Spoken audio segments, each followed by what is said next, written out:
Chiefs fall 38-0 to the Denver Broncos in Week 18 of the 2024 NFL season.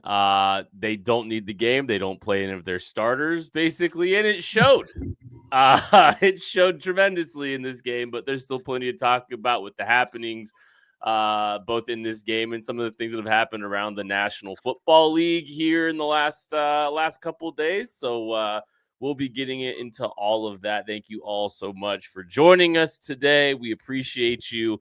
I hope you're staying safe out there with the insane blizzard-like conditions that are ravaging Kansas City right now. Hope you've all been safe. Maddie, I'm sure you've avoided the snow in North Carolina. No, we got snow today too, actually. What? Probably I don't know, not very much, obviously, and it's already starting to melt. But we had enough snow to have a small snowball fight with the kids before the Chiefs game today. So I did, in fact, get snow first of the year. So yeah, that did happen. No blizzard weather out here though. So yeah, that was a game, Kent. Huh? That was definitely a game. That is a game that was played on the football field, and we've got plenty to talk about with that. And I think we've got someone else from North Carolina, I believe, coming on here. Geoff Schwartz. Geoff, did you get a little bit of snow? I'm assuming as well. No, it's all Charlotte does not get snow. What? If it does snow, it typically snows like there's a 85 sort of run. It snows north of 85, and we're south of 85. So Gotcha. it's just like, it's kind of funny. Like the cutoff line of the highway feels like that's sort of the cutoff line of the snow. But what does stink is it might rain tonight, and it might be cold enough where it freezes, and then we can't go to school tomorrow. So it's like, it's really dumb, but that's where we are right now. They shut down a lot of stuff out here for a lot of inclement weather. Like it might, like I got an email today. My son has his first basketball game Saturday, and they're like, it might snow, so everything might be canceled. Like it's the way it is, man. It might do something, so we might have to cancel it. So we should have canceled this game today. What was the purpose of this one? Oh boy. Well, the Chiefs the Chiefs are still on the tarmac, I think, mentally. The backups were for this game. That was a very interesting performance in this game. The Chiefs really aren't able to generate much offensively. They don't even get in the red zone to give DeAndre Hopkins a chance to try to earn that incentive.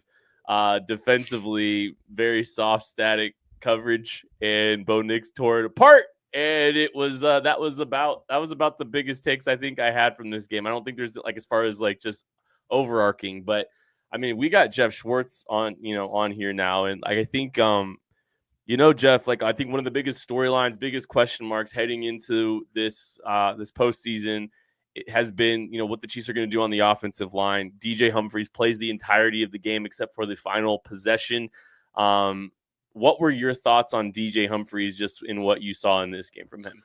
It was hard to really tell, right, guys? When you have a backup quarterback in there, you're not playing with Tooney. I think they played one drive. The starters did, at least the interior three guys did, or maybe it was two drives. One drive, three. It's hard to tell. Look, I think that the goal of today was just get him into football playing shape and see what he can do. I think ideally you would like to have him playing in the postseason and keep Tooney at left guard and roll that way. I'll tell you what, Morris though at right tackle he's much better right tackle than left tackle. I'll tell you that. So I think that that's sort of where you would, I think, ideally end up with those guys. And roll with that unit, because Humphries has played a lot of high level left tackle, and again, it's the idea of, is Humphrey and Tooney better than Tooney and Caliendo? And I would argue yes, right?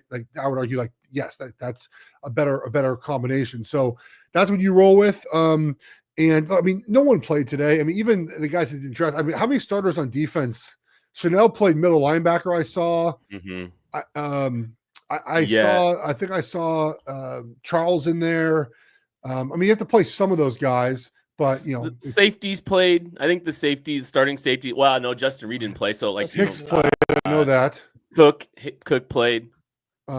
Yeah. So I mean, I don't know. I think for me, it's just about, let's get everyone healthy, and the Watson, coming back from injury for Watson is huge. And now it's previewing what probably might be the Chargers coming to town divisional round weekend, and they're going to be a tough out. I mean, it is what it is. You got to win playoff games against good teams, but I just think Chargers are going to probably beat Houston, and then you're going to get the Chargers unless there's a weird upset, this coming weekend. So I am kind of curious to see, of course, how that unfolds itself, but we basically know the playoff teams now, and there's no, it is what it is.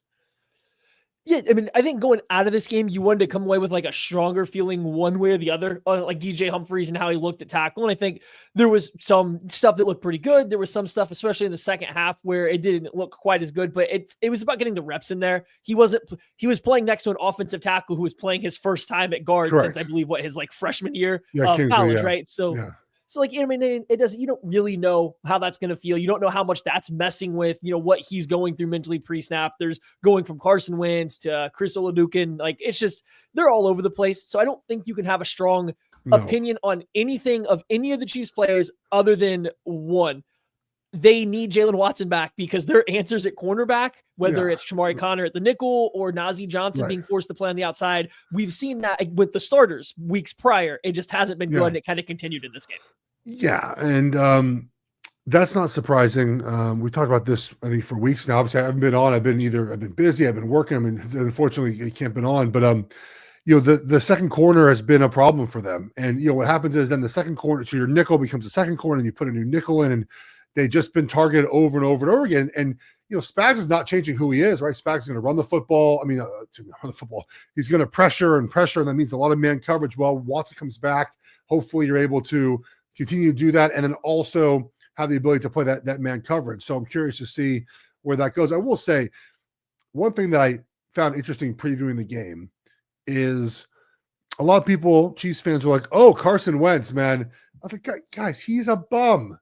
And I think today showed, like, I know he's not with the full complement of players, but this is not this. I do not feel like this is a Chad Henne situation in the postseason where if he's got to come in for a drive or two, you're like, okay, we can. I think Wentz is. I think it showed today that he's sort of not the guy for that situation. So let's hope Chiefs don't have to worry about that in the postseason.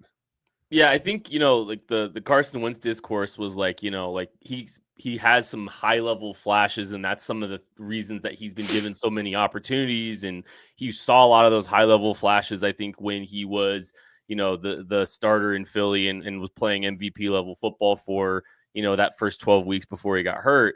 And I think there is an argument to be made about like the high variance nature of a Carson Wentz. And do you want that out of your backup quarterback, right? Like that's, like there's some, he has maybe some higher ceiling than a Chad Henne, but the floor can also potentially be a little bit lower too. And like there's some throws out there. Like I think the accuracy was kind of waning. It was kind of all over the map a little bit. First time getting a lot of live reps in a minute. And again, with a interior offensive line that had three rookies playing, right? Yeah. So I get the sentiment, Geoff, and like, we'll see, what does it look a little bit different if he's got, some of these starters in place. You would hope so, because there was definitely some up and down moments for him. Yeah, no, I'm with you. I guess that's a good point. He's with the backups. There was an argument 3 weeks ago. Remember, like, should Pat Mahomes play through the ankle injury? And people were like, Carson Wentz can come. I'm like, no. The Chiefs did exactly what they had to do, which was battle through it and find a way to come out on the other side with wins, which is what they did. And now they get to rest. And, I think other teams I'd worry about 24, 25 days off. I don't worry about that at all with the Chiefs. And the way that they prepare and are ready for this moment, not concerned at all about them starting slow. In fact, I think this obviously makes them start a little faster in this game. So Brock Bowers just scored again. Guy has like 115 catches this year on with bum quarterbacks. He's a problem, man. Dude, he's legit. He's probably going to garner an All-Pro selection at tight end this year. As a rookie, like he's played, Kittle and Bowers that we're going with. I think it's Kittle and Bowers probably. Yeah, I think Bowers is a second team All Pro as a rookie. I do. I mean, he's played well. It's so funny. You look at his college film and it's like, oh yeah, he's the same guy in the NFL. It is kind of funny. I don't think Travis deserved All Pro this year in Pro Bowl, and Mahomes probably. It's difficult because it's like when you argue to put someone else on a team, you got to argue who's off the team. And I think it's unreal. It's arguing that like those guys shouldn't be on. It's like, I don't know. He taken off that list, but it is funny that, Mahomes is the first quarterback anyone drafts ever, and he's not a Pro Bowler. It's just kind of funny how that process works. Well, yeah, a 15-1 quarterback with good, I mean, maybe not elite stats compared to other guys, but a 15-1 quarterback doesn't make like a Pro Bowl list, and he's not going to make an all-pro team, which is kind of crazy, but the guys that had better stats are also superstars in their own right, and I think that plays a big role. It's not like you're competing against just Sam Darnold, who had a great year, but like that's not the guy you're booting out, so losing out to a superstar, it is what it is. It kind of happens. So I guess the only other question I have from this game for you guys, Harrison Butker, should we be mildly concerned? That's a couple missed kicks now since coming back from injury. He came back pretty quick from, I believe it was a meniscus injury earlier this year is why he went on IR. He's come back. He's missed an extra point and a field goal, and then now another field goal in this one. Any concerns for Butker, who had been one of the best, if not the most clutch kicker in the NFL over the past 3-4 seasons? Yes, I think you have to be, right? I mean, he came off a meniscus surgery. Like, it's not like a small thing. And that was just, they said on the telecast what first miss he's had, I believe, in Denver as well. So I'd be a little bit worried. Nothing in a couple of weeks. Maybe he needs a few weeks to rest that knee too. I mean, this is why the bye week was so important. We were talking about it, the need for Mahomes to get rest, but it's also Chris Jones and Travis Kelce, the offensive line, the defensive line. I mean, maybe Harrison Butker, you give him 2 more weeks with that knee and the rehab they do in Kansas City, and he comes out of this feeling really good. So, I think you obviously root for probably the Texans to win against the Chargers, and maybe root for the Steelers to pull up against Baltimore. And I don't see Denver going to Buffalo and winning. That feels pretty unlikely to happen. So that feels like I might lay that with Buffalo. So we'll see. We'll see what happens there. I'm with you, Geoff. And hey, I appreciate your time today. That is Geoff Schwartz. Thank you, my friend. All right. Bye, guys. Have a good night. Yep. You too. All right. We're going to take a break. We'll be back right after this. Shop Chiefs tickets and more with no fees. Plus, save big with code KCSN at ticketsforless.com, the official ticket provider of KC Sports Network. If you're in the KC area, just a quick reminder, I don't think I need to tell you this, but there's an emergency alert out right now if you're getting push notifications in the area. So unless it's an emergency, please do not drive on Kansas roads. So please be safe. Please stay home. Take care of yourself at home and don't get out there, please. That's kind of Well, this is intense out here, Maddie. You have no idea, but it's gross out here. It's gnarly. It's not done yet either. So please stay safe. I don't know if I watched more of the game or more of the coping that was occurring on social media today, because it was quite hilarious. And now that the game is over, I can finally tell, and I can finally fess up on behalf of all Chiefs fans and the Chiefs organization. We did tank because we were scared of the Bengals. We tanked and we started Najee. We played Najee Johnson the whole game, and we left all of our call sheets on the Denver sideline so they could see them.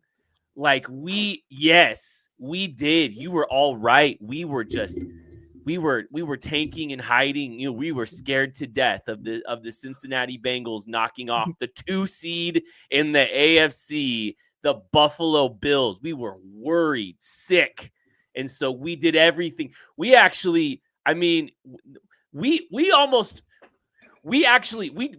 try to get the Chiefs to Denver on time. We were hoping this game was going to get canceled because of snow. So you were all right. You were absolutely right about all that. Yeah, we just didn't want the Frogles to have any joy.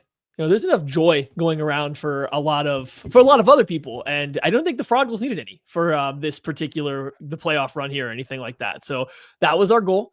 It has been accomplished. The cat's out of the bag now. Everybody knows about us as Chiefs fans and the Chiefs organization to take a joy away from the Frogles, and you guys don't get to have any. So you guys can just set this one out. The cat's out of the bag, and there's one less cat in the playoffs. And so here we are, Frogles. You can enjoy I think the same record as you had last year. Anywho, we don't need to talk about them anymore. With Jake Browning. From them. Same record with Jake Browning. I'm sorry, you guys started this, so I want to talk about it too, because I think it's I want to talk about all of the tweets that I've seen, coming out about this, not only from like Bengals fan because BJ Kissel, everyone. Oh, whoops, that's the wrong one. My bad. Oh, that's perfect. I think you should. Oh, I should have left it. I heat of the moment. Yeah. So there's a lot going on. I don't know if you guys have known. There's some Bengals fans that say this game will define the entire Chiefs' legacy for them. Oh, I thought it was the 2 Super Bowls back to back and a chance of the three-peat that was going to define it. My bad. Probably not, but probably the fact that they rolled over for a divisional rival. But what does he know? Maybe KC should be more worried about Denver. They've been outscored 52-16 in their 2 games this year. Karma is watching, is what he says. Also, Karma's a guy on the Chiefs, so I don't know what he's talking about there. I think he probably forgot about that one. Hang on, I've bookmarked a few of them because this is one thing that I was like, what are we going to talk about on this postgame show? I want to relish in this, fellas, because Don Van Netta Jr. didn't know that he was a person until today. Tweeted this out. Apparently, writes for ESPN. Blue check mark. Who knows? This could be a fake account. I've legitimately never heard of him until today. He has 46,000 followers, though. The Chiefs taking a dive today is a low light of the NFL season. Taking a dive. Whether their incentive was only rest or just blocking the dreaded Bengals from the playoff, it's just a supremely bad look and likely self-sabotaging for a team hoping to three-peat. It is unreal. I don't know if you guys know this. The Buffalo Bills played Josh Allen for one play. Then they went to Mitchell Trubisky, and then they played Mike White. Disgrace to the game. I didn't see a single tweet about the Bills playing Mike effing White, about them taking a dive by paying the Patriots. Look, you know what? Speaking of the Patriots, you know who, probably could have got into the playoffs if they did beat the Patriots? The Cincinnati Bengals. They lost to the Patriots. They have done this thing where they suck for the first 5 to 6 weeks of the season and then complain at the end of the year when they don't make the playoffs. Maybe they shouldn't make the playoffs if you don't win your first 5 or 6 games, and maybe that's what you need to talk about instead of poor Bengals. And as you mentioned, Maddie, same record as last year. Jake effing Browning was their quarterback last year. Come on, fired up. Yeah. You could, if you don't have anything, Maddie, I was just going to laugh about the fact that like the Cincinnati Bengals have the leading sack getter, the leading passer, and the leading receiver in the National Football League statistically, and they have nothing to show for it because they're all style and no substance like every single year. So I think that's like, I think it's been like 700 and some days since the Chiefs last lost to the Bengals, but it's also been like 758 days since the Bengals have been in the playoffs either. And so it's just, it's objectively hilarious. My friend Sully Sullivan tweeted out something good. I gotta go find that one out. Oh no. Andy Reid said it was good to get Kingsley Suamataia more experience. Said that he'd get with Coach Andy Heck and review the tape, but didn't see anything that jumped out as negative for Kingsley Suamataia. So the experience is invaluable against a good football team. We need to be better, obviously, but that opportunity is something special. Getting a lot of guys playing time. I think Mike Caliendo, the funny thing is like, the Chiefs started their interior offensive line for a series with Humphreys. And then they went to like, the rookies and all that stuff. I don't think Mike Caliendo got into the game until like the last play or two of the game, which is just kind of objectively funny how like he just got stuck in this middle ground between everybody. I don't know why, but I just thought that was kind of funny. Yeah, I mean, it seemed like they wanted to get Kingsley some reps, and honestly, that probably played a little bit like we're transitioning away from talking fraud goals into the game now. Like I think getting Kingsley some reps at guard was probably the right move because whether it's just reps in general versus game speed or legitimately trying him out at guard for the future, we'll have to kind of find out once you roll around to the next offseason and what next year brings. I do wonder though, like if DJ Humphries would have looked a little different with Caliendo, a guy that is used to playing left guard next to him. I think when we were talking about it with Geoff and we were talking about how DJ Humphries was playing next to somebody that doesn't really have a lot of guard experience that he hasn't played next to, how that can be related to DJ Humphries being bad. And I don't want to say it's excusing any poor reps, but if you're playing offensive tackle with a guy next to you that doesn't really know how to play guard, it does mess up a lot because you have to offer help to your inside shoulder. You can't just leave a wide open gap between you and the guard. So if your guard isn't getting a lot of depth off the line of scrimmage, let's say he's routinely laid off the snap, you probably can't get too deep too quickly. You have to kind of match the pacing so there's not a giant gap between you and that. Let's say you're dealing with an inside counter. You have to be close to your guard so that, and again, inside shoulder isn't wide open. This can make you slow. So like there can be some stuff that goes to it. So yeah, playing this not makeshift, but like really young offensive line could have had a bigger impact on some of the veterans that were out there. So I thought it was a little surprising that we didn't get to see at least any Mike Caliendo playing next to DJ Humphries to give a more true representation of what he may or may not be, because we still don't know at left tackle going forward. But hey, they got young guys, a lot of reps across that offensive line. They got young players on everywhere, a lot of reps. So we'll have to see how it goes. I thought Kingsley and Hunter Norzad actually looked pretty good for getting, some first opportunities along the interior. CJ Hansen, yeah, that was tough. Like he had some really rough moments in that game. I think that really altered, some opportunities there when they tried to kind of play in the drop back. So like I think he had his struggles. I think early returns on Hunter Norzad and Kingsley weren't bad though. So I think it was a good step for them. One thing with DJ Humphries is I think he had his struggles as the game went on, and that might have been like conditioning a little bit, right? Getting back into the swing of things a little bit. Like I think some of his rougher plays were actually in the second half. It's a good thing for him, probably, I would say, to get a full workload of games in that thin air in Denver. Like that can kind of help give you, with your conditioning a little bit there.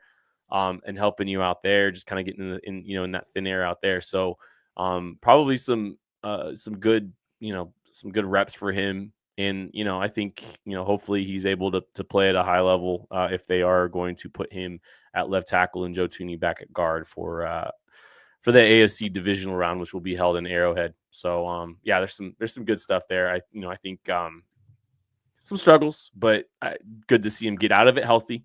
Good to see him, getting a full complement of reps. So, anything else on Humphries, Maddie? Like, what are you feeling at this point?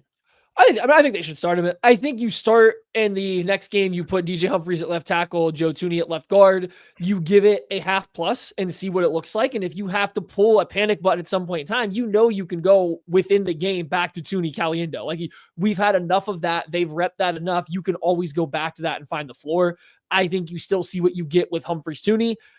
Starting out there, I think that ceiling is higher. I thought DJ Humphries played really good for the first 2.5 quarters of this game. And then, like I said, down the stretch, there was some instances where, Nick Bonito got him, I think, on just a pure speed rush, but also was that ball supposed to be out? It looked like Wentz kind of hit the back of his drop on what was supposed to be a pretty quick concept. Like you just don't know all these things. So I would give Humphries the run. I think we saw enough of him. He looked better in the run game than he did in his first start.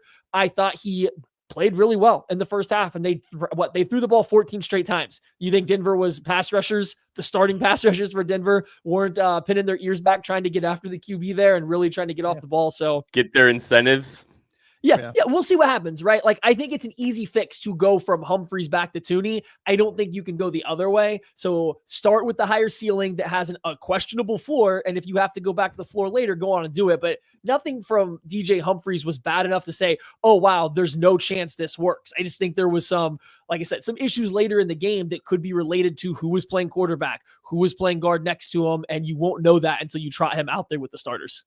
Well, I have a question too. Like, is it one of those things where we've seen a lot of help thrown Joe Thuney's way? They've done a lot of things to like help Joe Thuney, and and they do a lot of things to like not help DJ Humphries, right? Like we've seen that in the past, and not really helped out Kingsley Suamataia.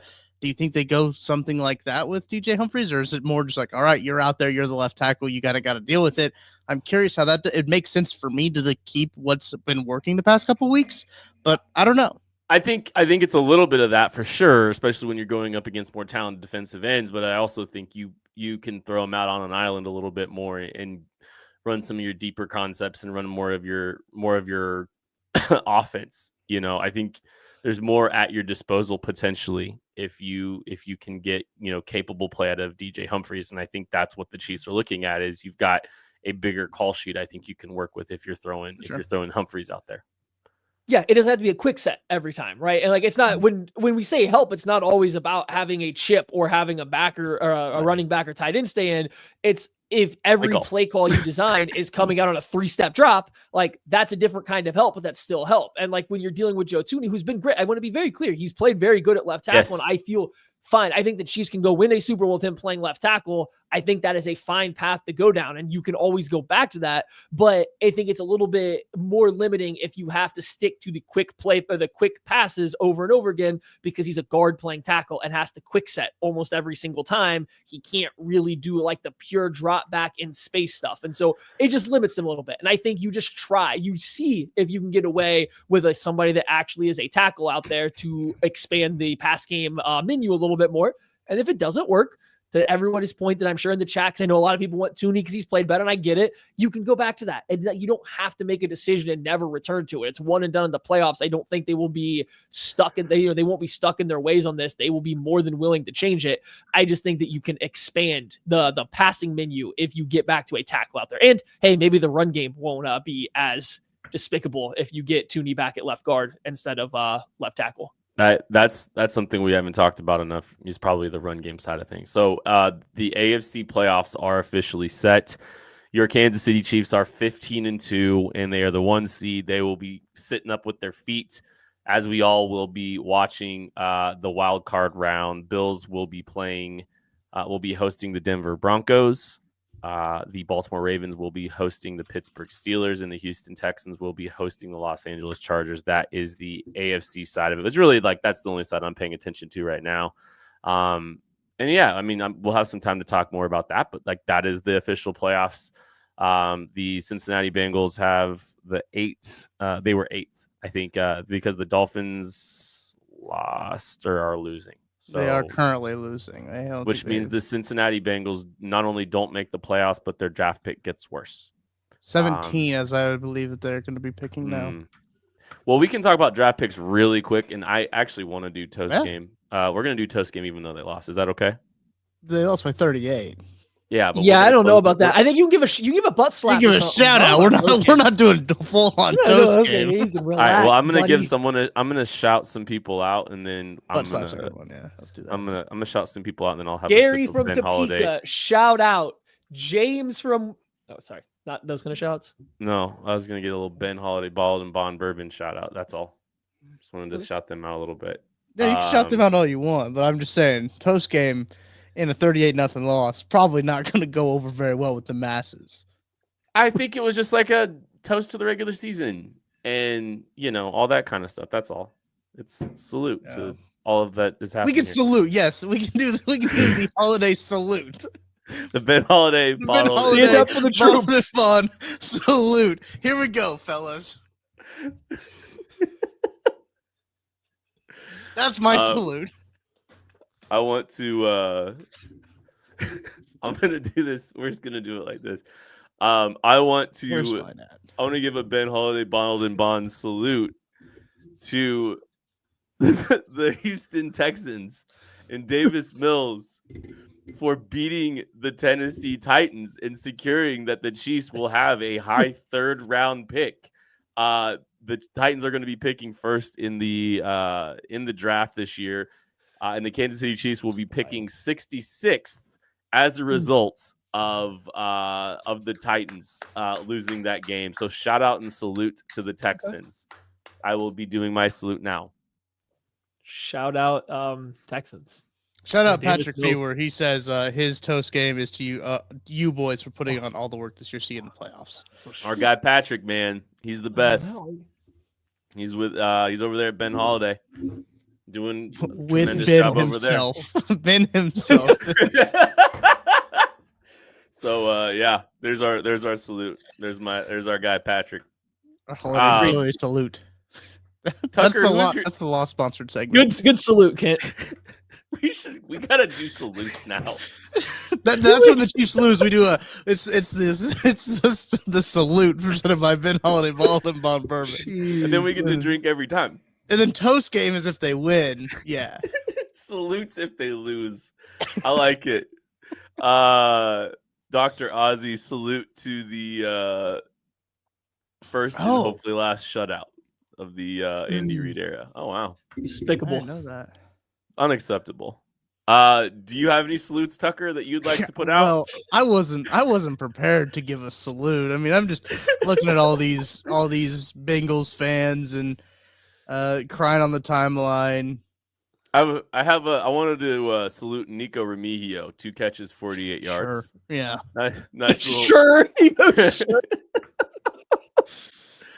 I'd like to congratulate everyone listening for having more rushing yards than Noah Gray in this game. Noah Gray 1 for -4. Are you saluting everybody listening? Yeah, that because they all have more rushing yards than Noah Gray. Did they run a jet sweep? Was it a jet sweep to Noah Gray that they tried? Was that what it was? Well, I know that one Sack time like Carson there's Wentz a was lot getting of attention. sacked and just kind of flipped it to Noah Gray. Do you guys know who led the Chiefs in tackles today? Don't look. Yes, Blake I'm Lynch. looking at it. Blake Also, Lynch. probably led in missed tackles What- too. I Blake know who it Lynch. is. It's Cam Jones. Yeah, he played the Cam whole Jones. game as 12 the backer, tackles. and they were just checking down every ball right in front of him.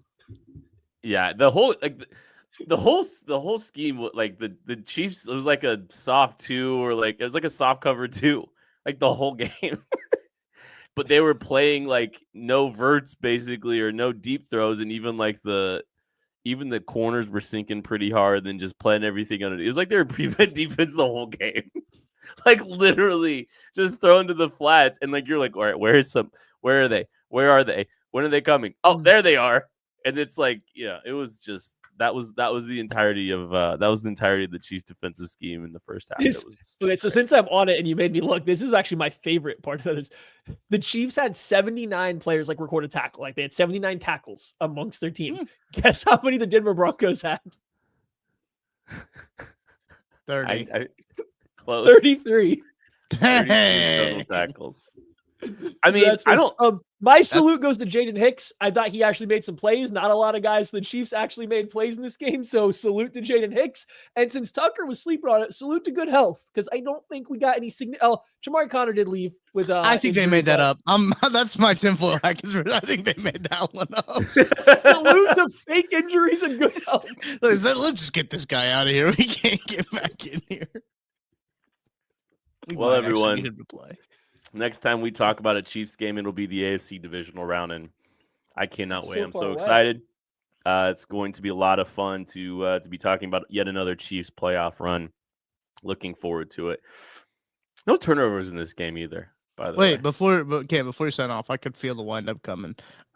Before you sign off and we get out of here in a clean 30 minutes.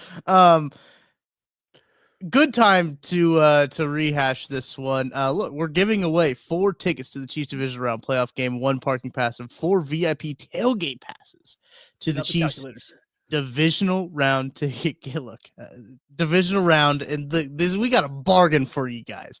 As I mentioned, 4 tickets to the game, 1 parking pass, 4 VIP tailgate passes from Tickets for Less. All the money raised for this raffle goes to Hope Faith KC as a part of the Feed It Forward program. 1 ticket, $10, 3 tickets, $25. Here's a really good discount right here. 10 tickets for $50. You can Venmo at KC Sports Network, givebutter.com/Feed It Forward. As I mentioned earlier, all the proceeds benefit the KCSM Foundation and the Feed It Forward program with Hope Faith KC. Great organization there. We will be giving those away. Probably sometime pretty soon, because the Chiefs do have another bye week. So we got a little bit of time before the divisional round game, but we'll probably give those away here fairly soon. So make sure to get in there. I believe BJ tweeted that we are nearing our goal of $5,000 raised. So get those tickets in there. Again, 1 ticket for $10,000, 3 tickets for $25, 10 tickets for $50. And Maddie, I'm no math magician, but if you give $50 and you get 4 tickets, you give $100, even $200, and you get 4 tickets to a Chiefs game plus a parking pass plus 4. I was missing out on the parking pass. Yeah, I mean you're staring at a $200 parking pass. You go ahead and you front that money a little bit and you get all this back. I mean, it's a great deal, great value. I don't have my scientific calculator with me right now, but based on vibes, I think it's a really good deal, Tuck. I think you're right. That is all I go off of is vibes. I don't do anything else scientific. So the vibes are great for the Kansas City Chiefs as they head in. Even though they tanked, even though they threw the game on purpose because they're scared of the Cincinnati Bengals, even though that they have tarnished their whole legacy by resting their starters in the Week 18 game that they've done numerous times before, after playing 3 games in 11 days, after securing the 1 seed with games left to play, and after not having the tiebreaker against the team that has the number 2 seed, and having the opportunity to have a game left in the regular season that doesn't matter, they've ruined their legacy. But yeah, that's it. Well, that's going to do it for the KCSN postgame show. Chiefs lose. We appreciate you. Thank you all so much. We love you. We'll catch you later. Go Vikings? Question mark.